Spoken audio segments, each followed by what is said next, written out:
ನಮಸ್ಕಾರ ವಿದ್ಯಾರ್ಥಿಗಳೇ, maths easy YouTube ಚಾನಲ್ಗೆ ಎಲ್ಲರಿಗೂ ಸುಸ್ವಾಗತ. ನಾನು ನಿಮ್ಮ ಮಂಜುನಾಥ್ ಟೀಚರ್. ಮಕ್ಕಳೇ, ತ್ರಿಭುಜಗಳ ಪಾಠದಲ್ಲಿ ಸಮರೂಪ ತ್ರಿಭುಜಗಳ ವಿಸ್ತೀರ್ಣಗಳ ಸಂಬಂಧಿಸಿದಂತೆ ಪ್ರಮೇಯವನ್ನ ಯಾವ ರೀತಿಯಾಗಿ ಸಾಧಿಸಬಹುದು ಅನ್ನೋದ್ರ ಬಗ್ಗೆ ನಾವು ತಿಳ್ಕೊಂಡಿದ್ವಿ. ಹಾಗಾದ್ರೆ ಮಕ್ಕಳೇ, ಆ ಪ್ರಮೇಯಕ್ಕೆ ಸಂಬಂಧಿಸಿದ ಲೆಕ್ಕಗಳನ್ನ ಯಾವ ರೀತಿಯಾಗಿ ಈಸಿಯಾಗಿ ಪರಿಹರಿಸಬಹುದು ಅನ್ನೋದ್ರ ಬಗ್ಗೆ ನಾವು ತಿಳ್ಕೊಳ್ಳೋಣ. Let watch this video. ಅಭ್ಯಾಸ 2.4ರಲ್ಲಿರುವಂತಹ ಲೆಕ್ಕಗಳನ್ನ ಯಾವ ರೀತಿಯಾಗಿ ಪರಿಹರಿಸಬಹುದು ಅನ್ನೋದ್ರ ಬಗ್ಗೆ ನಾವು ತಿಳ್ಕೊಳ್ಳೋಣ.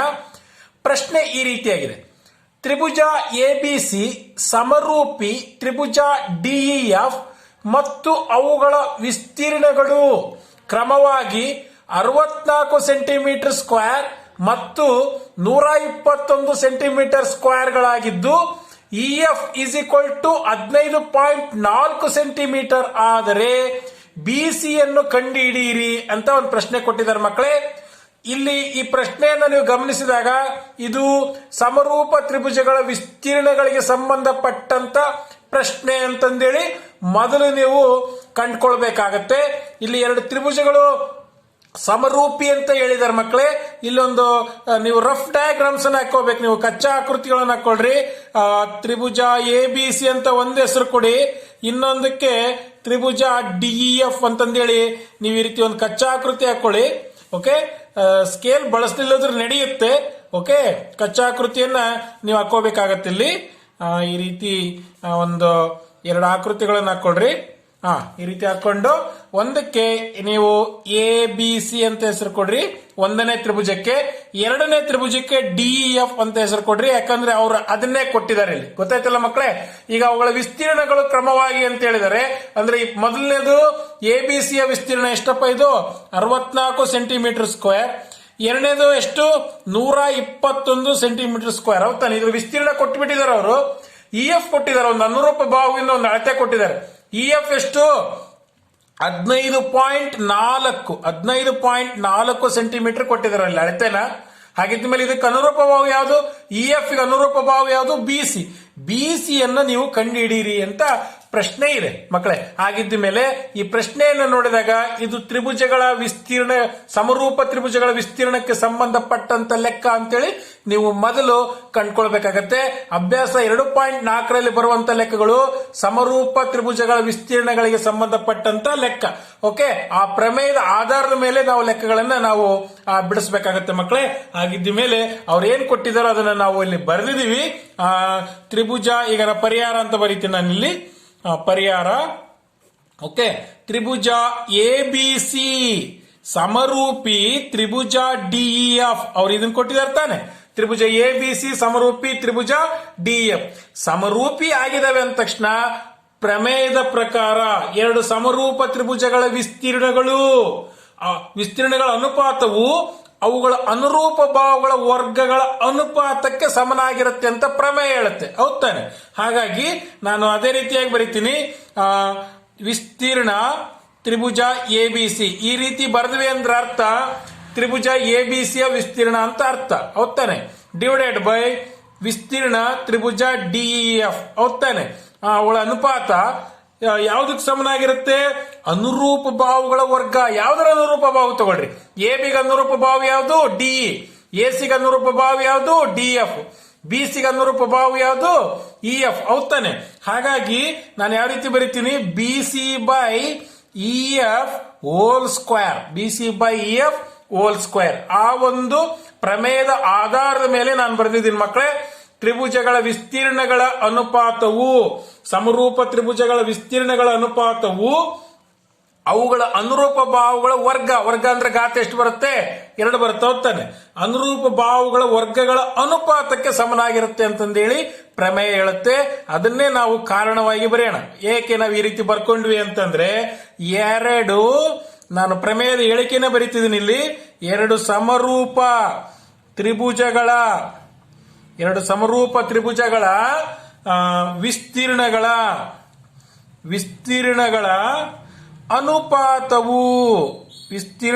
ಅನುಪಾತವು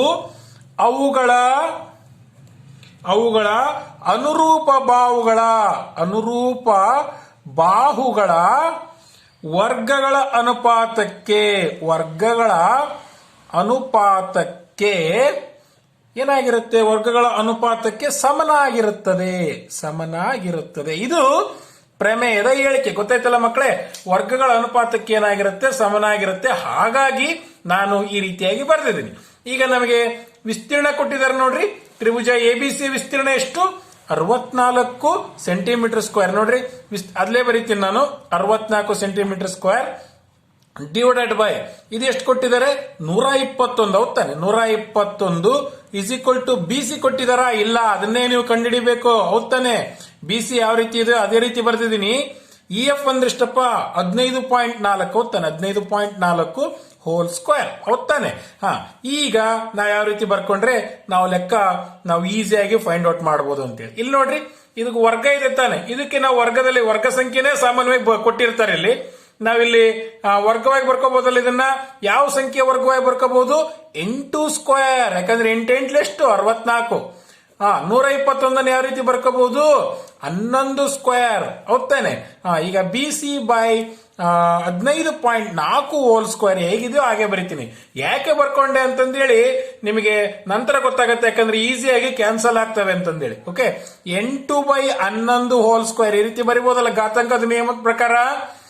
BC ಬೈ 15.4 ಹೋಲ್ ಸ್ಕ್ವೇರ್. ಹೌದಾನೆ? ಈಗ ನೋಡಿ, ಸ್ಕ್ವೇರ್ ಏನಾಯ್ತು? ಕ್ಯಾನ್ಸಲ್ ಆಯ್ತು. ಹೌದಾನೆ? ಈಸಿಯಾಗಿ ಕ್ಯಾನ್ಸಲ್ ಆಯ್ತು. ಅದಕ್ಕೋಸ್ಕರನೇ ಈ ರೀತಿ ಬರ್ಕೊಂಡಿದೀವಿ. ಹೌದಾನೆ?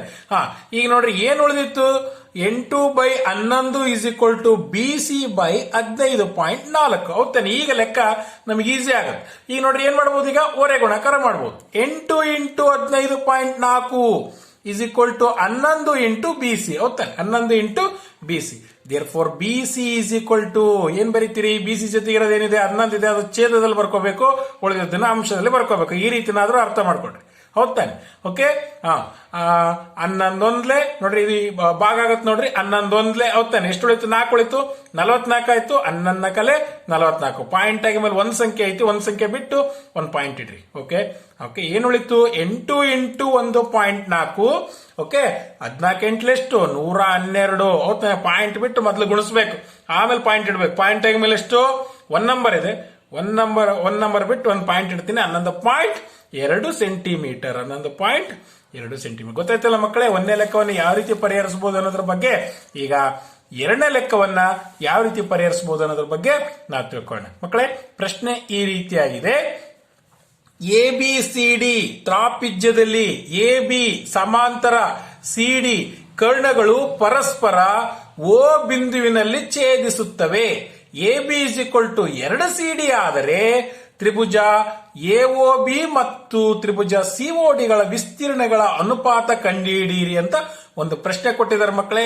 ಈ ರೀತಿ ಪ್ರಶ್ನೆ ಕೊಟ್ಟಿದ್ದಾರೆ. ಚಿತ್ರವನ್ನು ಅವ್ರು ಕೊಟ್ಟಿಲ್ಲ, ನೀವೇ ಚಿತ್ರವನ್ನ ಬರ್ಕೊಳ್ಬೇಕಾಗತ್ತೆ. ಹೌದಾನೆ? ಹಾಗಾದ್ಮೇಲೆ ಇಲ್ಲಿ ತ್ರಾಪಿಜ್ಯ ಅಂತ ಹೇಳಿದಾರೆ ನೋಡ್ರಿ. ABCD ತ್ರಾಪಿಜ್ಯ ಅಂತ ಹೇಳಿದಾರೆ ತಾನೆ. ಹಂಗಾಗಿ ನಾ ಇಲ್ಲಿ ಏನ್ ಬರೀತೀನಿ? ಒಂದು ತ್ರಾಪಿಜ್ಯದ ಚಿತ್ರವನ್ನ ಬರೀತೀನಿ. ನಿಮ್ಗೆ ಗೊತ್ತಿದೆ ತ್ರಾಪಿಜ್ಯ ಯಾವ ರೀತಿ ಇರುತ್ತೆ ಅಂತ ನಿಮ್ಗೆ ಗೊತ್ತಿದೆ. ಓಕೆ ಮಕ್ಕಳೇ, ಈಗ ಒಂದು ತ್ರಾಪಿಜ್ಯದ ಚಿತ್ರವನ್ನ ನಾನು ಬರೀತೀನಿ. ಅದಕ್ಕೆ ಹೆಸರನ್ನು ಕೊಟ್ಟಿದ್ದಾರೆ ಅವರು. ತ್ರಾಪಿಜ್ಯದ ಹೆಸರೇನು ಹೇಳಿ? ABCD. ಹೌದಾನೆ? ABCD ಒಂದು ತ್ರಾಪಿಜ್ಯ ಅಂತ ಹೇಳಿದರೆ ನಾನೀಗ ABCD ಒಂದು ತ್ರಾಪಿಜ್ಯವನ್ನು ನಾನು ಇಲ್ಲಿ ಬರೀತಿದ್ದೀನಿ. ಹೌದಾನೆ? ಅದ್ರ ಜೊತೆಗೆ ಕರ್ಣಗಳು ಅಂತ ಹೇಳಿದ್ರೆ ನಿಮ್ಗೆ ಗೊತ್ತಿದೆ ಕರ್ಣಗಳನ್ನ ಯಾವ ರೀತಿ ಬರ್ಕೋಬೇಕು ಅಂತಂದೇಳಿ. ಹೌದಾನೆ? ಈ ರೀತಿ ಅಭಿಮುಖ ಶೃಂಗಗಳನ್ನ ನಾವು ಸೇರಿಸಬೇಕು. ಇವು ಕರ್ಣಗಳು. ಹೌದಾನೆ? ಇವು ತ್ರಾಪಿಜ್ಯದ ಕರ್ಣಗಳು. ಹೌದಾನೆ? O ಬಿಂದುವಿನಲ್ಲಿ ಛೇದಿಸುತ್ತವೆ ಅಂತ ಹೇಳಿದರೆ O ಬರೀತೀನಿ ನಾನು. ಈಗ ABCD ತ್ರಾಪಿಜ್ಯ ಅಂತ ಹೇಳಿದ್ರಲ್ವಾ? ನೋಡ್ರಿ, ABCD ಹೆಸರು ಕೊಟ್ಟಿವಿ. ಹೌದಾನೆ? ಈಗ O ಬಿಂದುವಿನಲ್ಲಿ ಛೇದಿಸುತ್ತವೆ. ಈಗ ಕಂಡೀಷನ್ ಕೊಟ್ಟಿದ್ದಾರೆ. AB is equal to 2 CD ಆದರೆ ಅಂತ ಹೇಳಿದರೆ, AB is equal to 2 CD ಅಂತ ಹೇಳಿದರೆ ತ್ರಿಭುಜ AOB ನೋಡ್ರಿ, ಈ ಸಣ್ಣ ತ್ರಿಭುಜ AOB ಮತ್ತು COD ಅಂದ್ರೆ ಯಾವುದು? ಈ ತ್ರಿಭುಜ. ಹೌದಾನೆ? ವಿಸ್ತೀರ್ಣಗಳ ಅನುಪಾತ ಕಂಡಿಡಿರಿ ಅಂತ ಹೇಳಿದ್ರೆ ಇಲ್ಲಿ ನಿಮಗೆ 4 ತ್ರಿಭುಜಗಳು ಕಂಡ್ರು ಕೂಡ ನೀವು ತ್ರಿಭುಜ ತಗೋಬೇಕಾಗಿರೋದೇ ಅದು ಇವೆರಡೇ ತ್ರಿಭುಜಗಳನ್ನು ನೀವು ತಗೋಬೇಕಾಗತ್ತೆ. ಓಕೆ, ಹಾಗಿದ್ಮೇಲೆ ಇವನು ಮೊದಲು ಸಮರೂಪಿ ಅಂತ ತೋರಿಸೋಣ. ಸಮರೂಪಿ ಅಂತ ತೋರಿಸ್ಬೇಕಂದ್ರೆ ಯಾವ್ದಾದ್ರು ಒಂದು ನಿರ್ಧಾರಕ ಗುಣದ ಮೇಲೆ ತೋರಿಸಬೇಕಾಗತ್ತೆ. ನಿಮ್ಗೆ ಗೊತ್ತಿದೆ ನಮಗೆ ನಿರ್ಧಾರಕ ಗುಣಗಳು ಯಾವ್ಯಾವ ಇದಾವೆ ಗೊತ್ತಿದಾವೆ ನಮಗೆ. ಕೋನ ಹೌದಾನೆ? ಕೋನ ನಿರ್ಧಾರಕ ಗುಣ. ಆಮೇಲೆ ಬಾ ಕೋ ಬಾ. ಹೌದಾನೆ? ಬಾ ಕೋ ಬಾ. ಆಮೇಲೆ ಬಾ ಬಾ ಬಾ. ಹೌದಾನೆ, ಇವು ನಿರ್ಧಾರಕ ಗುಣಗಳು. ಯಾವ್ದಾದ್ರು ಒಂದು ನಿರ್ಧಾರಕ ಗುಣವನ್ನು ನಾವು ಬಳಸಿಕೊಂಡು ಇವೆರಡು ಸಮರೂಪಿ ಅಂತಂದೇಳಿ ನಾವು ಮೊದಲು ಸಾಧಿಸಬೇಕು. ಯಾಕೆ ಇವೆರಡು ಸಾಧಿಸಬೇಕಂದ್ರೆ ಇಲ್ಲಿ ಕೊಟ್ಟಿದ್ದಾರೆ ಅವರು ತ್ರಿಭುಜ ಎಒಬಿ ಮತ್ತೆ ತ್ರಿಭುಜ ಸಿಒಡಿ ಅಂತ ಹೇಳಿದರೆ ಮಕ್ಕಳೇ, ಚಿತ್ರ ನೋಡಿದ ತಕ್ಷಣ ನೀವು ಗಮನಿಸ್ತಾ ಹೋಗ್ಬೇಕು. ಎರಡು ಕೋನ ಸಮ ಇದಾವೆ ನೋಡ್ರಿ, ಇಲ್ಲಿ ನೋಡ್ರಿ, ಇವೆರಡು ನೋಡ್ರಿ ಝೆಡ್ ಇಂಗ್ಲಿಷ್ ಅಕ್ಷರ ಝೆಡ್ ಇದೆ ಅಂತ ಅಂದ್ಮೇಲೆ ಈ ಕೋನ ಏನಾಗಿರುತ್ತೆ, ಸಮನಾಗಿರುತ್ತೆ. ಇದು ಕೂಡ ಏನಾಗಿರುತ್ತೆ, ಸಮನಾಗಿರುತ್ತೆ. ಕೋಕೋ ನಿಯಮದ ಪ್ರಕಾರ ಏನ್ ಬರೀಬಹುದು ನೀವು, ಕೋಕೋ ನಿರ್ಧಾರಕ ಗುಣದ ಪ್ರಕಾರ ಇವೆರಡು ಏನೋ ಸಮರೂಪಿ ಅಂತ ಈಸಿಯಾಗಿ ಬರೀಬಹುದು. ಅಥವಾ ಈ ಎರಡು ಕೋನಗಳು ಏನಾಗಿರ್ತವೆ, ಸಮನಾಗಿರ್ತವೆ. ಯಾಕಂದ್ರೆ ಶೃಂಗಾಭಿಮುಖ ಕೋನಗಳು ಇವು ಎಕ್ಸ್ ರೂಪದಲ್ಲಿದ್ರೆ, ಶೃಂಗಾಭಿಮುಖ ಕೋನಗಳು ಝೆಡ್ ರೂಪದಲ್ಲಿದ್ರೆ ಅವು ಪರ್ಯಾಯ ಕೋನಗಳು. ನೆನಪಿರಲಿ, 9ನೇ ಕ್ಲಾಸ್ನಲ್ಲಿ ಇವನ್ನೆಲ್ಲ ನೀವು ಕಲ್ತಿದ್ದೀರಿ. ಓಕೆ, ಹಾಗಿದ್ದ ಮೇಲೆ ಮಕ್ಕಳೇ, ಈ ಲೆಕ್ಕವನ್ನು ಯಾವ ರೀತಿ ಪರಿಹರಿಸಬಹುದು ಅನ್ನೋದ್ರ ಬಗ್ಗೆ ನಾವು ತಿಳ್ಕೊಳ್ಳೋಣ. ಪರಿಹಾರ. ಓಕೆ, ಈಗ ಯಾವ್ಯಾವ ತ್ರಿಭುಜಗಳನ್ನು ತಗೋಬೇಕು, ತ್ರಿಭುಜ ಎಒಬಿ ಮತ್ತು ತ್ರಿಭುಜ ಇನ್ನೊಂದು ಯಾವ್ದಪ್ಪ, ಸಿಒಡಿಗಳಲ್ಲಿ ಇವೆರಡು ಸಮರೂಪಿ ಅಂತ ನಾವು ತೋರ್ಸೋಣ ಈಗ. ಹೌದಾನೆ, ಎರಡು ಕೋನ ಸಮ ಮಾಡೋಣಲ್ವಾ. ಕೋನ ಎಒಬಿ ಇಸ್ ಈಕ್ವಲ್ ಟು ಏನು, ಕೋನ ಸಿಒಡಿ. ಎಒಬಿ ಇಸ್ ಈಕ್ವಲ್ ಟು ಇವೆರಡು ಕೋನ ಸಮ ಆಗಿರ್ತವೆ. ಯಾಕೆ ಹೇಳ್ರಿ, ಇಂಗ್ಲಿಷ್ ಲೆಟರ್ ಎಕ್ಸ್. ಹೌದಾನೆ, ಇವೆರಡು ಸಮಾಂತರ ಅದಾವ ಅಂತಂದ್ಮೇಲೆ ಇವೆರಡು ಸಮಾಂತರ ಅಂತ ಇಲ್ಲಿ ಹೇಳ್ಬಿಟ್ಟಿದಾರೆ ಅವರು. ಹೌದಾನೆ, ಪ್ರಶ್ನೆಯಲ್ಲಿ ಕೊಟ್ಟಿದ್ದಾರೆ ಅವರು. ಹೌದಾನೆ, ಇಲ್ಲಿ ಪ್ರಶ್ನೆಯಲ್ಲಿ ಕೊಟ್ಟಿದ್ದಾರೆ, ಇಲ್ಲಿ ಸಮಾಂತರವಾಗಿದಾವೆ. ಆಮೇಲೆ ಇಲ್ಲಿ ಶೃಂಗಾಭಿಮುಖ ಕೋನಗಳು ಉಂಟಾಗಿದ್ದಾವೆ. ಹಾಗಾಗಿ ಏನು, ಇವೆರಡು ಕೋನಗಳು ಎಂತವು, ಶೃಂಗಾಭಿಮುಖ ಕೋನಗಳು. ಈ ಶೃಂಗಾಭಿಮುಖ ಕೋನಗಳು ಸಮನಾಗಿರ್ತವೆ. ಏನಂತ ಬರೀತೀರಿ ಕಾರಣನ, ಶೃಂಗಾಭಿಮುಖ ಕೋನಗಳು ಸಮ ಅಂತ ಬರೀಬಹುದು. ಶೃಂಗಾಭಿಮುಖ ಕೋನಗಳು ಸಮ ಅಂತ ಬರೀಬಹುದು. ಈಗ ಇನ್ನೊಂದು ಕೋನ ಸಮ ಮಾಡ್ರಿ. ನಿಮ್ಗೆ ಗೊತ್ತಿದೆ ಓ ಎ ಬಿ, ನಾನು ಆಗ್ಲೇ ಹೇಳಿದೆ. ಇದನ್ನಾದ್ರೂ ಸಮ ಮಾಡ್ರಿ, ಇದನ್ನಾದ್ರೂ ಸಮ ಮಾಡ್ರಿ. ಓ ಎ ಬಿ ಅನ್ಕೊಂಬೋಣ. ಈಗ O A B is equal to ನೋಡ್ರಿ, ಓ ಎ ಬಿ ಈ ಕೋನ ಯಾವ ಕೋನಕ್ಕೆ ಸಮನಾಗಿರುತ್ತೆ, ಸಿ ಕೋನಕ್ಕೆ. English letter Z. ಹೌದಾನೆ, ಯಾವುದು ಓ ಸಿ ಡಿ. ಯಾಕೆ ಹೇಳಿ, ಪರ್ಯಾಯ ಕೋನಗಳು. ಯಾವಾಗ ಈ ಪರ್ಯಾಯ ಕೋನಗಳು ಉಂಟಾಗ್ತವೆ, 8ನೇ ಕ್ಲಾಸ್ನಲ್ಲಿ 9ನೇ ಕ್ಲಾಸ್ನಲ್ಲಿ ಕಲ್ತಿದ್ರಿ. ಇವೆರಡು ಸಮಾಂತರ ಆಗಿರ್ಬೇಕು. ಇವೆರಡು ಸಮಾಂತರವಾಗಿದ್ದಾಗ ಇಲ್ಲಿ ಏನಾಗುತ್ತೆ, ಪರ್ಯಾಯ ಕೋನಗಳು ಉಂಟಾಗ್ತವೆ. ಗೊತ್ತಾಯ್ತಲ್ಲ ಮಕ್ಕಳೇ. ಈಗ ನೋಡಿ, ಎರಡು ಕೋನಗಳು ಸಮನಾಗಿರುತ್ತಾನೆ. ಈ ನಿರ್ಧಾರಕ ಗುಣದ ಪ್ರಕಾರ ಇವೆರಡು ಎಂತವು, ಸಮರೂಪಿ ತ್ರಿಭುಜಗಳು. ಯಾಕಂದ್ರೆ ಇಲ್ಲಿ ಸಮರೂಪಿ ಅಂತ ಅವ್ರು ಎಲ್ಲಿ ಹೇಳಿದ್ದಿಲ್ಲ ನಮಗೆ. ಹೌದಾನೆ, ಹಾಗಾಗಿ ತ್ರಿಭುಜ ಎಒಬಿ ಸಮರೂಪಿ ತ್ರಿಭುಜ ಸಿಒಡಿ. ಏಕೆಂದ್ರೆ ಕೋನ ಸಮರೂಪತೆ ನಿರ್ಧಾರಕ ಗುಣ. ಹೌದಾನೆ, ಕೋನ ಸಮರೂಪತೆ ನಿರ್ಧಾರಕ ಗುಣದ ಅನ್ವಯ ಇವೆರಡು ತ್ರಿಭುಜಗಳು ಎಂತ ತ್ರಿಭುಜಗಳು, ಸಮರೂಪ ತ್ರಿಭುಜಗಳು ಉಂಟಾದವು ಅಂತಂದ್ರೆ ನಮ್ಮ ಪ್ರಮೇಯದ ಪ್ರಕಾರ ವಿಸ್ತೀರ್ಣಗಳು ಹೇಳಿದಿರ್ತಾನೆ.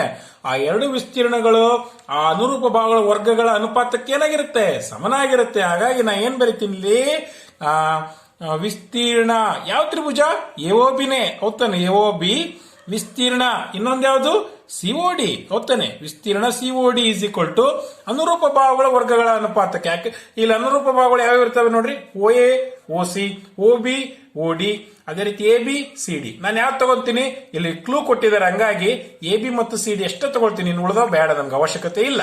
ಹೌದಾನೆ, ಹಾಗಾಗಿ ನಾನು ಇಲ್ಲಿ ಏನ್ ಬರೀತೀನಿ, A B divided by C D square. A B divided by C D square. ಯಾಕಂತಂದ್ರೆ ಕಾರಣ ನಿಮಗೆ ಗೊತ್ತಿದೆ. ಪ್ರಮೇಯದ ಹೇಳಿಕೆ ಪ್ರಕಾರ ನಿಮಗೆ ಕಾರಣ ಗೊತ್ತಿದೆ. ಏನ್ ಹೇಳ್ರಿ, ಇದು ಬಾಟ ಆಗ್ಬೇಕು ಮಕ್ಕಳೇ. ಎರಡು ಸಮರೂಪ ತ್ರಿಭುಜಗಳ ವಿಸ್ತೀರ್ಣಗಳ ಅನುಪಾತವು ಅವುಗಳ ಅನುರೂಪ ಬಾಹುಗಳ ವರ್ಗಗಳ ಅನುಪಾತಕ್ಕೆ ಸಮನಾಗಿರುತ್ತದೆ. ಹೌದಾನೆ, ಇದನ್ನ ಕಾರಣ ನೀವು ಬರೀಬೇಕು. ಇದು ಪ್ರಮೇಯದ ಹೇಳಿಕೆನೂ ಹೌದು. ಇದನ್ನ ನೀವು ಅರ್ಥ ಮಾಡಿಕೊಂಡು ಬಾಯ್ಪಾಠವನ್ನು ಮಾಡ್ಕೊಳ್ಬೇಕು. ಓಕೆ, ಹಾಗಿದ್ದ ಮೇಲೆ ವಿಸ್ತೀರ್ಣ ಎಒಬಿ ಅವ್ರು ಕೊಟ್ಟಿಲ್ಲ. ಹೌದಾನೆ, ನಾವು ಇದನ್ನ ಕಂಡುಹಿಡಿಬೇಕು. ವಿಸ್ತೀರ್ಣ ಎಒಬಿನ ಯಾವ ರೀತಿ ಇದೆಯೋ ಅದೇ ರೀತಿ ಬರಿತೀನಿ. ವಿಸ್ತೀರ್ಣ ಸಿಒಡಿ ಯಾವ ರೀತಿ ಇದೆಯೋ ಅದನ್ನೇ ರೀತಿ ಬರಿತೀನಿ. A B by C D ಅಂತ ಹೇಳಿದರೆ ಎ ಬಿ ಕೊಟ್ಟಿದ್ದಾರೆ ಮಕ್ಕಳ. ಇಲ್ಲಿ ನೋಡ್ರಿ, ಪ್ರಶ್ನೆಯಲ್ಲಿ ಕೊಟ್ಟಿದ್ದಾರೆ A B is equal to ಏನು, 2 ಸಿ ಡಿ ಅಂತ ಹೇಳಿದ್ದಾರೆ. ಹಾಗಾಗಿ ನಾ ಇಲ್ಲಿ ಏನ್ ಮಾಡ್ತೀನಿ, ಎ ಬಿ ಜಾಗದಲ್ಲಿ 2 ಸಿ ಡಿ ಅನ್ನ ಬರಿತೀನಿ. ಗೊತ್ತಾಯ್ತಲ್ವಾ, 2 C D, okay, 2 C D divided by C D whole square. ಇಲ್ಲಿ ನೋಡ್ರಿ ಸಿ ಡಿ ಏನಾಯ್ತು, ಕ್ಯಾನ್ಸಲ್ ಆಯ್ತು. ವಿಸ್ತೀರ್ಣ AOB ಡಿವೈಡೆಡ್ ಬೈ ವಿಸ್ತೀರ್ಣ COD ಈಸ್ ಈಕ್ವಲ್ ಟು, ಇಲ್ಲಿ ನೋಡ್ರಿ ಏನು ಉಳಿದೈತೆ, 2/1 ಹೋಲ್ ಸ್ಕ್ವೇರ್ ಹೌದಾನೆ. ಹಾಗಾಗಿ ವಿಸ್ತೀರ್ಣ AOB ಡಿವೈಡೆಡ್ ಬೈ ವಿಸ್ತೀರ್ಣ COD ಈಸ್ ಈಕ್ವಲ್ ಟು 2/4 1/1 ಹೌದಾನೆ. 2/4 1/1. ಹಾಗಿದ್ದ ಮೇಲೆ ಮಕ್ಕಳೇ ಅನುಪಾತದಲ್ಲಿ ಬರಿಬಹುದಲ್ಲ, ಈ ಭಿನ್ನರಾಶಿ ರೂಪದಲ್ಲಿದ್ದವನ್ನ ಅನುಪಾತದಲ್ಲಿ ಬರಿಬಹುದಲ್ಲ. ಯಾಕೆಂದ್ರೆ ಅವ್ರ ಪ್ರಶ್ನೆಯಲ್ಲಿ ಏನ್ ಕೇಳಿದರೆ ಅನುಪಾತ ಕಂಡುಹಿಡಿಯಿರಿ ಅಂತ ಹೇಳಿದಾರೆ ಹೌದಾನೆ. ಹಾಗಾಗಿ ನಾನು ಅನುಪಾತ ರೂಪದಲ್ಲಿ ಬರಿತೀನಿ. ವಿಸ್ತೀರ್ಣ AOB ಅನುಪಾತ, ಇದು ಅನುಪಾತದ ಚಿಹ್ನೆ ತಾನೆ, ವಿಸ್ತೀರ್ಣ COD ಇಸ್ ಈಕ್ವಲ್ ಟು 4:1. 4:1 ಗೊತ್ತಾಯ್ತಲ್ಲ ಮಕ್ಕಳೇ. ಈ ಲೆಕ್ಕವನ್ನು ಯಾವ ರೀತಿ ಪರಿಹರಿಸಬಹುದು ಅನ್ನೋದ್ರ ಬಗ್ಗೆ, ಹಾಗಿದ್ದ ಮೇಲೆ ಈ 3ನೇ ಲೆಕ್ಕವನ್ನ ಯಾವ ರೀತಿ ಪರಿಹರಿಸಬಹುದು ಅನ್ನೋದ್ರ ಬಗ್ಗೆ ನಾವು ತಿಳ್ಕೊಳ್ಳೋಣ. Okay students. ಓಕೆ, ಪ್ರಶ್ನೆ ಈ ರೀತಿಯಾಗಿದೆ. ಚಿತ್ರದಲ್ಲಿ ABC ಮತ್ತು DBC ಎಂಬ 2 ತ್ರಿಭುಜಗಳು ಒಂದೇ ಪಾದ BCಯ ಮೇಲಿವೆ. ಹೊತ್ತಾನೆ, BCಯ ಮೇಲಿದೆ. ನೋಡ್ರಿ ಯಾವ್ಯಾವ ತ್ರಿಭುಜ ಹೇಳಿದಾರೆ ಅವರು, ABC ಹೌದಾನೆ, ABC. ಆಮೇಲೆ ಇನ್ನೊಂದು ಯಾವುದು, DBC. ಇಲ್ಲಿ ನೋಡ್ರಿ DBC ಹೌದಾನೆ. ಈ 2 ತ್ರಿಭುಜಗಳು ಒಂದೇ ಪಾದ BCಯ ಮೇಲಿವೆ ಅಂತ ಹೇಳಿದಾರೆ ಅವರು ಹೌದಾನೆ. ಈ ಒಂದೇ ಪಾದ ಯಾವುದು, BCಯ ಮೇಲಿದಾವೆ ಹೌದಾನೆ. ಇಲ್ಲಿ ನೋಡ್ರಿ ABC ಅನ್ನೋದು ನೋಡ್ರಿ ಇದೇ ಪಾದ. ಅದೇ ರೀತಿಯಾಗಿ DBC ಒಂದೇ ಪಾದ BCಯ ಮೇಲಿವೆ. AD ಮತ್ತು BCಗಳು ಪರಸ್ಪರ O ಬಿಂದುವಿನಲ್ಲಿ ಛೇದಿಸಿದರೆ ಹೌದಾನೆ, ಇಲ್ಲಿ ಛೇದಿಸಿದವೆ. ವಿಸ್ತೀರ್ಣ ABC ಅಂದ್ರೆ ತ್ರಿಭುಜ ABC ಡಿವೈಡೆಡ್ ಬೈ ವಿಸ್ತೀರ್ಣ ತ್ರಿಭುಜ DBC is equal to AO/DO ಎಂದು ಸಾಧಿಸಿ. AO/DO ಎಂದು ಸಾಧಿಸಿ ಅಂತ ಹೇಳಿದಾರೆ ಮಕ್ಕಳೇ. ಇಲ್ಲಿ ವಿಸ್ತೀರ್ಣ ಕೊಟ್ಟಿದ್ದಾರೆ ಅಂದ್ರೆ ಅರ್ಥ ಇದು ಸಮರೂಪ ತ್ರಿಭುಜಗಳ ವಿಸ್ತೀರ್ಣಕ್ಕೆ ಸಂಬಂಧಪಟ್ಟಂತ ಲೆಕ್ಕ ಅನ್ನೋದನ್ನ ಮೊದಲು ಅರ್ಥ ಮಾಡ್ಕೊಳ್ಬೇಕು. Okay students. ಆಗಿದ್ದ ಮೇಲೆ ಸಾಧಿಸಿ ಅಂತ ಹೇಳಿರೋದ್ರಿಂದ ನಾನು ಸ್ವಲ್ಪ ಪ್ರಮೇಯದ ಹಂತಗಳನ್ನ ಬಳಸ್ಕೊಳ್ತೀನಿ. ಅದನ್ನ ಬಳಸ್ಕೊಂಡ್ರೆ ನಿಮಗೆ ಲೆಕ್ಕ ಚೆನ್ನಾಗಿ ಅರ್ಥ ಆಗುತ್ತೆ. ಓಕೆ ಮಕ್ಕಳೇ. ಹಾಗಿದ್ದ ಮೇಲೆ ಪ್ರಮೇಯದ ಹಂತ ನಿಮಗೆ ಗೊತ್ತಿದೆ. ಮೊದಲನೇ ಹಂತ ಯಾವ್ದು ಹೇಳಿ, ದತ್ತದಲ್ಲಿ ಏನ್ ಕೊಟ್ಟಿದಾರೋ ಅದನ್ನ ನೀವು ಬರಿಬೇಕು.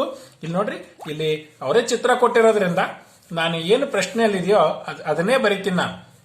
ನೋಡಿ, ಚಿತ್ರದಲ್ಲಿ ಹೌದಾನೆ, ಚಿತ್ರದಲ್ಲಿ ABC ಮತ್ತು DBC ಎಂಬ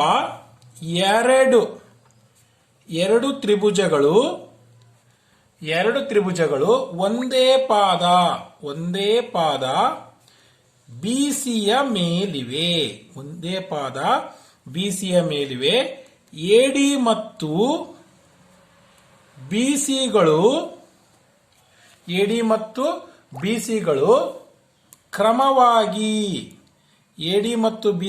ಕ್ರಮವಾಗಿ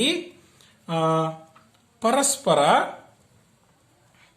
ಓಕೆ, AD ಮತ್ತು BCಗಳು ಓಕೆ ಪರಸ್ಪರ ಅಂತ ಅಷ್ಟೇ ಬರೀರಿ, ಪರಸ್ಪರ O ಬಿಂದುವಿನಲ್ಲಿ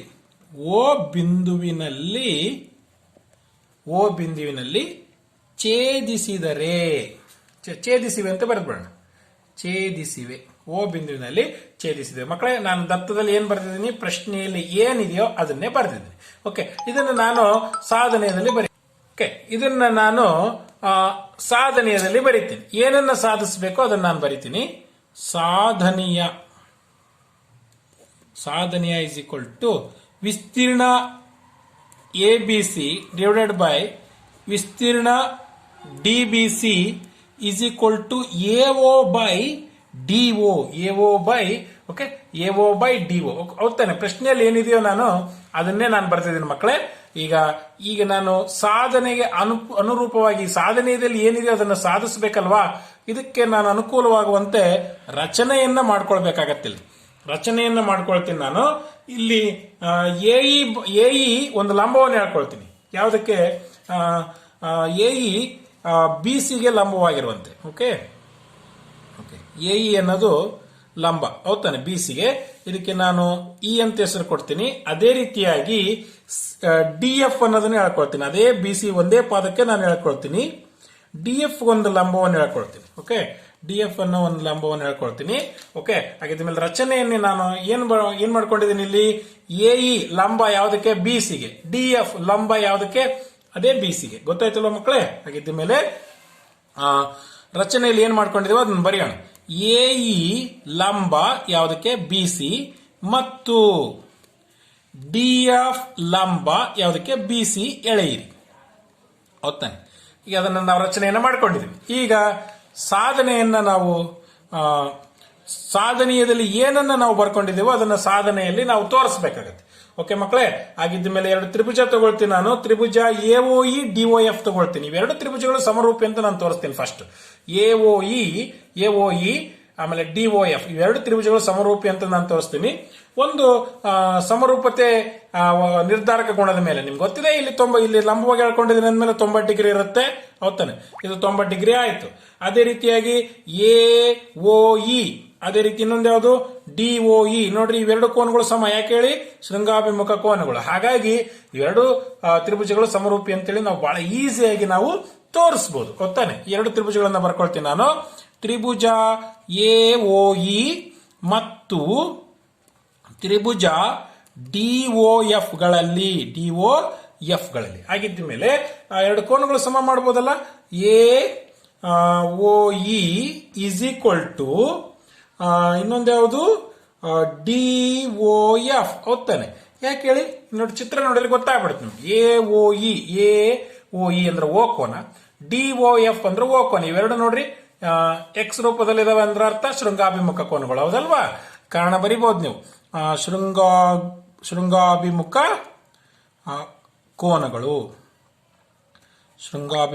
ಕೋನಗಳು. ಓಕೆ, ನೆಕ್ಸ್ಟ್ ಇನ್ನೊಂದು ಕೋನ ಸಮ ಇದೆ ಅಲ್ಲ ನೋಡ್ರಿ, 90 ಡಿಗ್ರಿ ಸಮ ಇದೆ ತಾನಿವೆ. ಲಂಬ ಎಳೆದಿದ್ದೀವಿ ಅಂದ್ಮೇಲೆ ರಚನೆಯಲ್ಲಿ ಮಾಡ್ಕೊಂಡಿದೀವಿ. AEO DFO. ಹೌದಾನೆ? ಏನಂತ ಬರೀತೀರಿ? ಕೋನ AEO is equal to DFO. ಯಾಕೆ ಹೇಳ್ರಿ? ರಚನೆಯಲ್ಲಿ ಮಾಡ್ಕೊಂಡಿದೀವಿ. ಪ್ರತಿಯೊಂದು ಕೋನ 90 ಡಿಗ್ರಿಗೆ ಸಮ ಅಂತ ಬರೆದ್ರೆ ಸಾಕು. 90 ಡಿಗ್ರಿಗೆ ಸಮ. ಪ್ರತಿಯೊಂದು ಕೋನ 90 ಡಿಗ್ರಿಗೆ ಏನಾಗೈತೆ, ಸಮ ಆಗೈತೆ. ಹಂಗಾಗಿ ಇವೆರಡು ಕೋನಗಳು ಏನಾಗಿದಾವೆ, ಸಮವಾಗಿದಾವೆ ಅಂತ ನಾವು ಅನ್ಕೋಬಹುದು. ಓಕೆ, ಹಾಗಿದ್ದ ಮೇಲೆ ಎರಡು ತ್ರಿಭುಜಗಳು ಎಂತ ತ್ರಿಭುಜಗಳು? ಸಮರೂಪಿ ತ್ರಿಭುಜಗಳು. ತ್ರಿಭುಜ ಎಒಇ ಸಮರೂಪಿ ತ್ರಿಭುಜ ಡಿಒಎಫ್. ಯಾಕೆ ಹೇಳಿ? ಕೋನ ನಿರ್ಧಾರಕ ಗುಣ. ಹೌದಾನೆ? ಕೋನ ಸಮರೂಪತೆ ನಿರ್ಧಾರಕ ಗುಣದ ಅನ್ವಯ. ಹೌದಾನೆ? ಹಾಗಿದ್ದ ಮೇಲೆ ಇವೆರಡು ತ್ರಿಭುಜಗಳು ಸಮರೂಪ ಅಂದ್ಮೇಲೆ ಅನುರೂಪ ಭಾವಗಳನ್ನು ವಿಭಾಗಿಸುತ್ತಿದೆ. ಹೌದಾನೆ? ಹಾಗಿದ್ದ ಮೇಲೆ ಏನಂತ ಬರೀತೀರಿ ನೋಡ್ರಿ, ಯಾವ ರೀತಿ ನಾನು ಅನುರೂಪ ಭಾವಗಳನ್ನು ವಿಭಾಗಿಸ್ತೀನಿ? AE by DF. ಹೌದಾನೆ? AE by DF, AO by DO. ಹೌದಾನೆ? ಈ ರೀತಿ ಬರಿಬಹುದಲ್ಲ ನಾವು ಅನುರೂಪ ಭಾವಗಳನ್ನ. AE by DF is equal to AO by DO. ಹೌದಾನೆ? ಯಾಕಂದ್ರೆ ಸಮರೂಪ ತ್ರಿಭುಜಗಳ ಅನುರೂಪ ಬಾಹುಗಳು. ಹೌದಾನೆ? ಸಮರೂಪ ತ್ರಿಭುಜಗಳ ಅನುರೂಪ ಬಾಹುಗಳು. ಹೌದಾನೆ? ಹಾಗಿದ್ದ ಮೇಲೆ ಈಗ ವಿಸ್ತೀರ್ಣ ಹೇಳಿದಾರಲ್ಲ ಮಕ್ಕಳೇ, ನಾವು ಇದನ್ನು ಸಾಧಿಸ್ಬೇಕು. ನಾವು ಹೌದಾನೆ? ಇದನ್ನು ಸಾಧಿಸ್ಬೇಕಲ್ವಾ? ವಿಸ್ತೀರ್ಣ ತ್ರಿಭುಜ ಎಬಿಸಿ ಡಿವೈಡೆಡ್ ಬೈ ವಿಸ್ತೀರ್ಣ ತ್ರಿಭುಜ DBC is equal to AO by DO ಸಾಧಿಸ್ಬೇಕು ತಾನೆ? ಅದನ್ನು ನಾನು ನೇರವಾಗಿ ಬರೀತೀನಿ. ವಿಸ್ತೀರ್ಣ ತ್ರಿಭುಜ ಎಬಿಸಿ. ಹೌದಲ್ವಾ? ಅದೇ ರೀತಿಯಾಗಿ ವಿಸ್ತೀರ್ಣ ತ್ರಿಭುಜ DBC. ಹೌದಾನೆ? DBC is equal to ತ್ರಿಭುಜದ ವಿಸ್ತೀರ್ಣ ಕಂಡುಹಿಡಿಯೋ ಸೂತ್ರ ನಿಮ್ಗೆ ಗೊತ್ತಿದೆಯಲ್ಲ. ಏನ್ ಹೇಳಿ? ಅರ್ಧ ಇಂಟು ಪಾದ ಇಂಟು ಎತ್ತರ. ಹೌದಾನೆ? ಎಬಿಸಿ ತಗೊಂಡಿದೆ ತಾನೆ. ಅರ್ಧ ಇಂಟು ಪಾದ ಯಾವ್ದು ಹೇಳ್ರಿ? ಪಾದ ಬಿಸಿ. ಎತ್ತರ ಯಾವುದು? ಎಇ. ಹೌದಾನೆ? ಎತ್ತರ ಯಾವುದು? ಎಇ. ಅದೇ ರೀತಿಯಾಗಿ ಈ ತ್ರಿಭುಜಕ್ಕೆ ನೋಡ್ರಿ, ಪಾದ ಬಿಸಿ. ಎತ್ತರ ಯಾವುದು? ಡಿಎಫ್. ಹೌದಾನೆ? ಹಾಗಿದ್ದ ಮೇಲೆ ನಾನು ಅದನ್ನೇ ಬರೀತೀನಿ ಇಲ್ಲಿ ಮಕ್ಕಳೇ. ಅರ್ಧ ಇಂಟು ಪಾದ ಅಂದ್ರೆ ಯಾವುದು? ಬಿಸಿ ಇಂಟು ಎಇ. ಹೌದಾನೆ? ಅರ್ಧ ಇಂಟು ಪಾದ ಇಂಟು ಎತ್ತರ. ಅದೇ ರೀತಿಯಾಗಿ ಅರ್ಧ ಇಂಟು ಪಾದ ಯಾವುದು? ಬಿಸಿ. ಹೌದಾನೆ? ಎತ್ತರ ಯಾವುದು? ಡಿಎಫ್. ಹೌದಾನೆ? ಎರಡೂ ತ್ರಿಭುಜಕ್ಕೂ ಒಂದೇ ಪಾದ ಅಂತೇಳಿ ಪ್ರಶ್ನೆಯಲ್ಲಿ ಕೊಟ್ಟುಬಿಟ್ಟಿದ್ರು ಅವ್ರು. ಹಂಗಾಗಿ ಒಂದೇ ಪಾದ ಇದು. ಇದಕ್ಕೆ ಎತ್ತರ ಎಇ ಆಗಿದ್ರೆ ಈ ತ್ರಿಭುಜಕ್ಕೆ ಎತ್ತರ ಏನಾಗಿರುತ್ತೆ? ಡಿಎಫ್ ಆಗಿರುತ್ತೆ. ಹೌದಾನೆ? ಈಗ ಏನ್ ಕ್ಯಾನ್ಸಲ್ ಆಗ್ತವೆ ಇಲ್ಲಿ? ಅರ್ಧ ಕ್ಯಾನ್ಸಲ್ ಆಗ್ತವೆ, ಬಿಸಿ ಕ್ಯಾನ್ಸಲ್ ಆಗುತ್ತೆ. ಹೌದಾನೆ? ಈಗ ಉಳಿದಿರೋದೇನು? ವಿಸ್ತೀರ್ಣ ತ್ರಿಭುಜ ಎಬಿಸಿ ಡಿವೈಡೆಡ್ ಬೈ ವಿಸ್ತೀರ್ಣ ತ್ರಿಭುಜ D B C is equal to A E by D F. ಹೊತ್ತಾನೆ ಇದಿಷ್ಟೇ ಉಳಿದಿದೆ. ಆದರೆ ಇಲ್ಲಿ ಮೊದಲೇ ನಾವು A E by D F ಅನ್ನೋದನ್ನು ಯಾವ್ದಕ್ಕೆ ಸಮ ಅಂತ ತೋರಿಸಿದೀವಿ ನೋಡ್ರಿ, ಎಒ ಬೈ ಡಿಒ. ನಮಗೆ ಅದೇ ಬೇಕಾಗಿರೋದು ಸಾಧನೆಯಲ್ಲಿ, ನಾವು ಅದನ್ನೇ ಬರ್ಕೊಂಡಿರೋದು, ಹೌದಲ್ವಾ? ಹಾಗಾಗಿ ಇಲ್ಲಿ ನಾನು ಏನ್ ಬರಿಬಹುದು, A E by D F ಜಾಗದಲ್ಲಿ ಏನ್ ಬರಿಬಹುದು, ಎಒ ಬೈ ಡಿಒ ಅಂತ ಬರಿಬಹುದು, ಹೌದಾನೆ? ವಿಸ್ತೀರ್ಣ ತ್ರಿಭುಜ A B C divided by ವಿಸ್ತೀರ್ಣ ತ್ರಿಭುಜ D B C is equal to AO by DO. ಹೌದಾನೆ? A E by D F ಬದಲು ಏನ್ ಬರ್ದು ನಾನು, ಎಒ ಬೈ ಡಿಒ ಅಂತ ಬರೆದು. ಗೊತ್ತಾಯ್ತಲ್ಲ ಮಕ್ಕಳೇ? ಇದನ್ನೇ ನಾವು ಸಾಧನೆಯಲ್ಲಿ ನಾವು ಬರ್ಕೊಂಡಿರೋದು, ಇದನ್ನೇ ನಾವು ಸಾಧಿಸಬೇಕಾಗಿರೋದು. ಗೊತ್ತಾಯ್ತಲ್ವಾ? ಹಾಗಿದ್ದ ಮೇಲೆ ಈಗ 4ನೇ ಲೆಕ್ಕವನ್ನ ಯಾವ ರೀತಿ ಪರಿಹರಿಸಬಹುದು ಅನ್ನೋದ್ರ ಬಗ್ಗೆ ನಾವು ತಿಳ್ಕೊಳ್ಳೋಣ. ಓಕೆ, 4ನೇ ಲೆಕ್ಕ ಏನ್ ಹೇಳುತ್ತೆ? 2 ಸಮರೂಪ ತ್ರಿಭುಜಗಳ ವಿಸ್ತೀರ್ಣಗಳು ಸಮವಾದರೆ ಅವುಗಳು ಸರ್ವಸಮ ಎಂದು ಸಾಧಿಸಿ ಅಂತ ಹೇಳಿದರು. ಹೌದಾನೆ? 2 ಸಮರೂಪ ತ್ರಿಭುಜಗಳ ವಿಸ್ತೀರ್ಣಗಳು ಅಂತ ಹೇಳಿದರೆ ಮಕ್ಕಳೇ, ಇಲ್ಲಿ ಸಮರೂಪ ತ್ರಿಭುಜಗಳ ವಿಸ್ತೀರ್ಣಗಳು ಅಂತಂದೇಳಿ ಪ್ರಶ್ನೆಯಲ್ಲಿ ಬಂದಿದೆ. ಹಂಗಾಗಿ ಇದು ಲೆಕ್ಕ ಸಮರೂಪ ತ್ರಿಭುಜಗಳ ವಿಸ್ತೀರ್ಣಕ್ಕೆ ಸಂಬಂಧಪಟ್ಟಂತ ಲೆಕ್ಕ ಆಗಿದ್ದ ಮೇಲೆ ಇಲ್ಲಿ ಯಾವುದೇ ಚಿತ್ರವನ್ನು ಕೊಟ್ಟಿಲ್ಲ, ಹೌದಾನೆ? ಹಾಗಾಗಿ ಇಲ್ಲಿ ಯಾವುದೇ ಅಂಕೆ ಸಂಖ್ಯೆಗಳನ್ನು ಕೊಟ್ಟಿಲ್ಲ. ನಾವು ಪ್ರಮೇಯದ ಹಂತಗಳನ್ನು ಬಳಸಿಕೊಂಡು ನಾವು ಸಾಧಿಸಬೇಕಾಗತ್ತೆ ಮಕ್ಕಳೇ. ಆಗಿದ್ದ ಮೇಲೆ 2 ಸಮರೂಪ ತ್ರಿಭುಜಗಳ ವಿಸ್ತೀರ್ಣಗಳು ಅಂತ ಹೇಳಿದಾರೆ ಅವರು. ಇಲ್ಲಿ ಚಿತ್ರವನ್ನ ನಾವು ಬರ್ಕೊಳ್ಳೋಣ. 2 ಸಮರೂಪ ತ್ರಿಭುಜಗಳು ಅಂತ ಹೇಳಿರೋದ್ರಿಂದ ನಾನು 2 ತ್ರಿಭುಜಗಳನ್ನ ನಾನು ಬರ್ಕೊಳ್ತೀನಿ. ಸಾಮಾನ್ಯವಾಗಿ ನಾವು ತಗೊಳ್ಳೋ ಯಾವಪ್ಪ ಅಂತಂದ್ರೆ ಎ ಬಿ ಸಿ ಮತ್ತು ಡಿ ಎಫ್ 2 ತ್ರಿಭುಜಗಳ ಹೆಸರುಗಳನ್ನು ನಾವು ಈ ರೀತಿ ಬರ್ಕೊಳ್ತೀವಿ. ನೀವು ಯಾವ ಹೆಸರನ್ನಾದ್ರೂ ಕೊಟ್ಕೊಳ್ಬಹುದು. ಸಾಮಾನ್ಯವಾಗಿ ನಾವು ತಗೊಳ್ಳೋದು ಯಾವುದು, ಎ ಬಿ ಸಿ ಮತ್ತು ಡಿ ಎಫ್. ಗೊತ್ತಾಯ್ತಲ್ಲ ಮಕ್ಕಳೇ? ಈಗ ನಾನು 2 ತ್ರಿಭುಜಗಳ ರಚನೆ ಮಾಡ್ತಿದ್ದೀನಿ. ಇದು ಕಚ್ಚಾ ಆಕೃತಿ. ಎ ಬಿ ಸಿ ಅಂತ ಒಂದು ತ್ರಿಭುಜಕ್ಕೆ ಹೆಸರು ಕೊಟ್ರೆ ಇನ್ನೊಂದಕ್ಕೆ ಡಿ ಎಫ್ ಅಂತ ಹೆಸರು ಕೊಡ್ತೀನಿ ಮಕ್ಕಳೇ. 2 ತ್ರಿಭುಜಗಳ ವಿಸ್ತೀರ್ಣಗಳು ಅಂತ ಹೇಳಿದಾರೆ ಮಕ್ಕಳೇ. ಹಂಗಾಗಿ ನಾನಿಲ್ಲಿ ದತ್ತದಲ್ಲಿ ಪರಿಹಾರ ಅಂತ ಬರ್ಕೊಳ್ರಿ. ಪರಿಹಾರ ದತ್ತದಲ್ಲಿ ನಾನು ಅದನ್ನೇ ಬರಿತೀನಿ. 2 ತ್ರಿಭುಜಗಳ ವಿಸ್ತೀರ್ಣಗಳು ಅಂತ ಹೇಳಿದ್ರೆ 2 ಸಮರೂಪ ತ್ರಿಭುಜಗಳ ವಿಸ್ತೀರ್ಣಗಳು ಅಂತ ಹೇಳಿರೋದ್ರಿಂದ ತ್ರಿಭುಜ ಎ ಬಿ ಸಿ ಅವರೇ ಹೇಳಿದಾರಲ್ಲ ಸಮರೂಪಿ ಅಂತೇಳಿ, ಹಂಗಾಗಿ ತ್ರಿಭುಜ ಡಿಇಎಫ್. ಹೊತ್ತಾನೆ? ಇದು ನೇರವಾಗಿ ಬರ್ಕೊಳ್ತೀನಿ, ಯಾಕಂದ್ರೆ ಅವರೇ ಸಮರೂಪಿ ಅಂತ ಹೇಳ್ಬಿಟ್ಟಿದ್ದಾರೆ. 2 ಸಮರೂಪಿ ತ್ರಿಭುಜಗಳನ್ನು ಕೊಟ್ಟಿದ್ದೀವಿ ಅಂತ ಅವರೇ ಹೇಳಿದ್ದಾರೆ.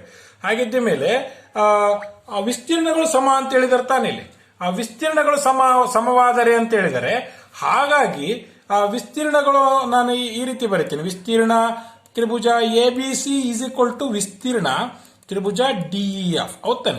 ಸಮರೂಪಿ ಅಂತ ಹೇಳಿದ್ರು, ಹಂಗಾಗಿ ಬರ್ಕೊಂಡಿದ್ದೀನಿ. ವಿಸ್ತೀರ್ಣ ಸಮ ಅಂತ ಹೇಳಿದ್ರೆ ಹಂಗಾಗಿ ಬರ್ಕೊಂಡಿದ್ದೀನಿ. ದತ್ತದಲ್ಲಿ ಅವ್ರು ಏನ್ ಕೊಟ್ಟಿದಾರೋ ಅದನ್ನು ನಾವು ಬರ್ಕೊಳ್ಬೇಕಾಗುತ್ತೆ. ಹೌದಾನೆ? ಈಗ 2 ವಿಸ್ತೀರ್ಣ ಸಮ ಅಂತ ಹೇಳಿದರೆ ಮತ್ತು ಸಮರೂಪಿ ಅಂತಾನೂ ಹೇಳಿದ್ದಾರೆ.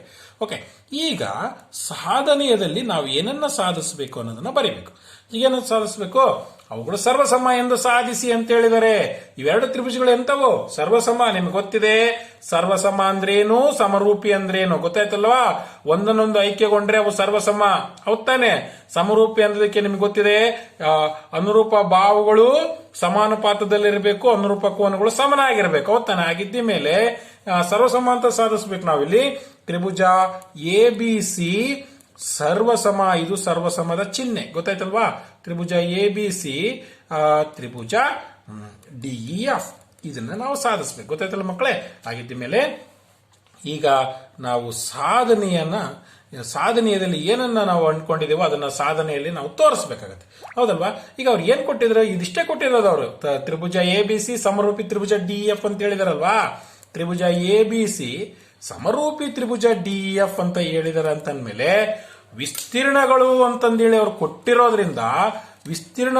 ಕೊಟ್ಟಿರೋದ್ರಿಂದ ನಾವು ಆ ಪ್ರಮೇಯದ ಹೇಳಿಕೆಯ ಅನ್ವಯ ಏನಂತ ಬರಿಬಹುದು ಅಂತಂದ್ರೆ, ವಿಸ್ತೀರ್ಣ A B C divided by ವಿಸ್ತೀರ್ಣ ಡಿಎಫ್ ಇಸ್ ಈಕ್ವಲ್ ಟು ಅನುರೂಪ ಬಾಹುಗಳ ವರ್ಗಗಳ ಅನುಪಾತಕ್ಕೆ ಸಮನಾಗಿರುತ್ತೆ ತಾನೆ. A B square divided by, ನೋಡ್ರಿ ಅನುರೂಪ ಬಾಹುಗಳು ಯಾವ?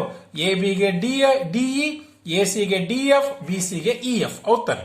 ಅನುರೂಪ ಬಾಹುಗಳ ವರ್ಗಗಳನ್ನು ಬರೆಯನಲ್ವಾ?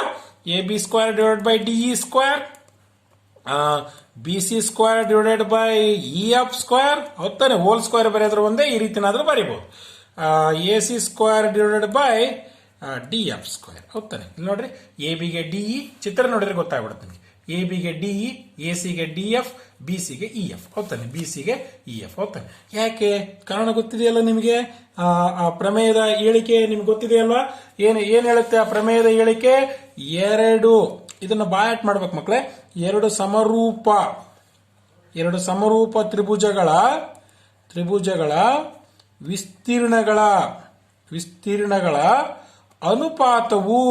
ಅನುಪಾತವು ಅವುಗಳ ಅನುರೂಪ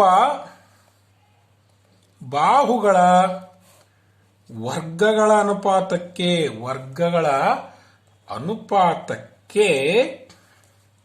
ಸಮನಾಗಿರುತ್ತದೆ. ಗೊತ್ತಾಯ್ತಲ್ಲ ಮಕ್ಕಳೇ? ವರ್ಗಗಳ ಅನುಪಾತಕ್ಕೆ ಏನಾಗಿರುತ್ತೆ? ಸಮನಾಗಿರುತ್ತೆ. ವರ್ಗ ಅಂದ್ರೆ ಘಾತ ಎಷ್ಟಿರಬೇಕು? 2 ಇರಬೇಕು. ಗೊತ್ತಾಯ್ತಲ್ವಾ? ಹಾಗಿದ್ದ ಮೇಲೆ ಅವರು ಏನ್ ಕೊಟ್ಟಿದಾರೋ ಅದನ್ನ ನಾವು ಬರ್ಕೊಂಡಿದೀವಿ. ಅದ್ರ ಜೊತೆಗೆ ಇನ್ನೊಂದು ವಿಷಯ ಕೊಟ್ಟಿದ್ದಾರೆ. ಏನ್ ಹೇಳಿ? ವಿಸ್ತೀರ್ಣ A B C is equal to ಏನು? ವಿಸ್ತೀರ್ಣ ಡಿ ಎಫ್ ಹೋಗ್ತಾನೆ. ಅದನ್ನೇ ಕೊಟ್ಟಿದ್ದಾರೆ ಅವರು. ವಿಸ್ತೀರ್ಣ A B C is equal to ವಿಸ್ತೀರ್ಣ ಡಿಇಎಫ್ ಅಂತ ಹೇಳಿದಾರೆ ಅವರು. ಹಂಗಾಗಿ ಎರಡು ವಿಸ್ತೀರ್ಣ ಏನಾದವು? ಸಮನಾದವು. ಅದರ ಅರ್ಥ ಏನು? ಎ ಬಿ ಸಿ ಜಾಗದ ಡಿಇಎಫ್ ಬರ್ಕೋಬಹುದು, ಡಿಇಎಫ್ ಜಾಗದ ಎ ಬಿ ಸಿ ಬರ್ಕೋಬಹುದು. ಹೌದಾನೆ? ಹಾಗಾಗಿ ನಾ ಇಲ್ಲಿ ಏನಂತ ಬರೀತೀನಿ? ಇಲ್ಲಿ ನೋಡ್ರಿ, ವಿಸ್ತೀರ್ಣ A B C divided by DF ಜಾಗದಾಗ ಏನ್ ಬರೀತೀನಿ? ಮತ್ತು ಅದನ್ನೇ ಬರೀತೀನಿ, ವಿಸ್ತೀರ್ಣ ಎ ಬಿ ಸಿ ಅಂತಾನೆ ಬರೀತೀನಿ. ಇಸ್ ಈಕ್ವಲ್ ಟು ಏನಿದೆ ಬಲಗಡೆ ಭಾಗದ ಅದನ್ನು ಬರೆಯೋಣ. A B square divide by D square, B C square divided by E F square, A C square divided by D F square. ಹೌದಾನೆ? ಕ್ಯಾನ್ಸಲ್ ಆಯ್ತು. ಈಗೇನ್ ಬಂತು ನೋಡ್ರಿ, ಇಲ್ಲಿ ಒಂದು ಉಳಿತು. ಹೌದಾನೆ? ಒಂದು ಇಸ್ ಈಕ್ವಲ್ ಟು ಏನ್ ಬರೀತೀರಿ ನೀವು? A B square divide by D square, B C square divide by E F square, A C square divide by T F square. ಹೌದಾನೆ? ಇದು ಉಳಿದಿದೆ. ಹಾಗಿದ್ದ ಮೇಲೆ ಇದನ್ನ ನಾವು ಈ ರೀತಿಯ ಬರ್ಕೋಬಹುದಲ್ವಾ? ಈ ನೋಡ್ರಿ, ಒಂದಕ್ಕೆ ಸಮನಾಗಿದೆ ಅಂತಂದ್ಮೇಲೆ ಏನಂತ ಬರ್ಕೊಳ್ತೀರಿ ನೀವು? D square is equal to A B square ಅಂತ ಬರ್ಕೊಳ್ತೀರಿ, ಒಂದಕ್ಕೆ ಸಮ ಮಾಡ್ಕೊಂಡ್ರೆ. ಅದೇ ರೀತಿ E F square is equal to ಒರೆ ಗುಣಕಾರ ಮಾಡಿದ್ರಿ, E F square is equal to B C square ಅಂತ ಬರ್ಕೊಳ್ತೀರಿ. ಅದೇ ರೀತಿಯಾಗಿ D F square is equal to A C square ಅಂತ ಬರ್ಕೊಳ್ತೀರಿ. ಒಂದಕ್ಕೆ ಸಮನಾಗಿರೋದ್ರಿಂದ ಸ್ಕ್ವೇರ್ ಕ್ಯಾನ್ಸಲ್ ಆಯ್ತು. ಈ ರೀತಿ ಸ್ಕ್ವೇರ್ ಕ್ಯಾನ್ಸಲ್ ಆಯ್ತು. ಏನಾಯ್ತು ಈಗ? DE is equal to A B, E F is equal to B C, DF is equal to A C. ನೋಡ್ರಿ, ಇಲ್ಲಿ ಬಾವುಗಳೆಲ್ಲ ಸಮ ಆಗಿಬಿಟ್ವಿ ಇಲ್ಲಿ. ಹೌದಾನೆ? A B D is equal to A B. ಚಿತ್ರ ನೋಡಿದ್ರೆ ಗೊತ್ತಾಗುತ್ತೆ ನಿಮ್ಗೆ. ಡಿ ಅನ್ನೋದು ಏನಾಗ್ಬಿಡುತ್ತೆ ಈಗ? ಎ ಬಿಗೆ ಸಮ ಆಯ್ತು. ಬಿ ಸಿ ಅನ್ನೋದು ಯಾವ್ದಕ್ಕೆ ಸಮ ಆಯ್ತು? ಇ ಎಫ್ ಸಮ ಆಯ್ತು. ಎ ಸಿ ಅನ್ನೋದು ಯಾವ್ದಕ್ಕೆ ಸಮ ಆಯ್ತು? ಡಿ ಎಫ್ ಗೆ ಸಮ ಆಯ್ತು. ಹಾಗಿದ್ದ ಮೇಲೆ ಸಮವಾಗಿದಾವೆ ಅಂದ್ರೆ ಅರ್ಥ ಏನು? ಇಲ್ಲಿರುವಂತ ಅನುರೂಪ ಭಾವಗಳೆಲ್ಲ ಸಮವಾಗಿದಾವೆ ಅಂದ್ರೆ ಅರ್ಥ ಏನು? ಸರ್ವಸಮ ಆಗಿದೆ ಅಂತ ಅರ್ಥ. ಆಗಿದ್ದ ಮೇಲೆ ಏನಂತ ಬರೀತೀರಿ? ತ್ರಿಭುಜ ಎ ಬಿ ಸಿ ಸರ್ವಸಮ ತ್ರಿಭುಜ ಡಿಇಎಫ್. ಹೌದಾನೆ? ಯಾಕೆ? ಯಾವ ಸಿದ್ಧಾಂತದ ಪ್ರಕಾರ? ಇಲ್ಲೆಲ್ಲ ಭಾವಗಳಿದಾವ್ ತಾನೆ. ಬಾ ಸರ್ವಸಮತೆ ಗೊತ್ತಾಯ್ತಲ್ವಾ? ಬಾ ಸರ್ವಸಮತೆ ಪ್ರಕಾರ ಇವೆರಡು ತ್ರಿಭುಜಗಳು ಎಂತ ತ್ರಿಭುಜಗಳು? ಸರ್ವಸಮ ತ್ರಿಭುಜಗಳು ಅಂತಂದೇಳಿ ನಮಗೆ ಗೊತ್ತಾಯ್ತಲ್ಲ ಮಕ್ಕಳೇ? ಆಗಿದ್ದ ಮೇಲೆ ಈ ಅಭ್ಯಾಸ 2.4ರಲ್ಲಿರುವಂತ ಒಟ್ಟು 4 ಲೆಕ್ಕಗಳನ್ನು ಯಾವ ರೀತಿಯಾಗಿ ಪರಿಹರಿಸಬಹುದು ಅನ್ನೋದ್ರ ಬಗ್ಗೆ ನಾವು ತಿಳ್ಕೊಂಡಿದೀವಿ. ಮುಂದಿನ ಅವಧಿಯಲ್ಲಿ 5ನೇ ಲೆಕ್ಕವನ್ನು ಯಾವ ರೀತಿ ಪರಿಹರಿಸಬಹುದು ಅನ್ನೋದ್ರ ಬಗ್ಗೆ ನಾವು ತಿಳ್ಕೊಳ್ಳೋಣಲ್ವಾ? ಎಲ್ಲರಿಗೂ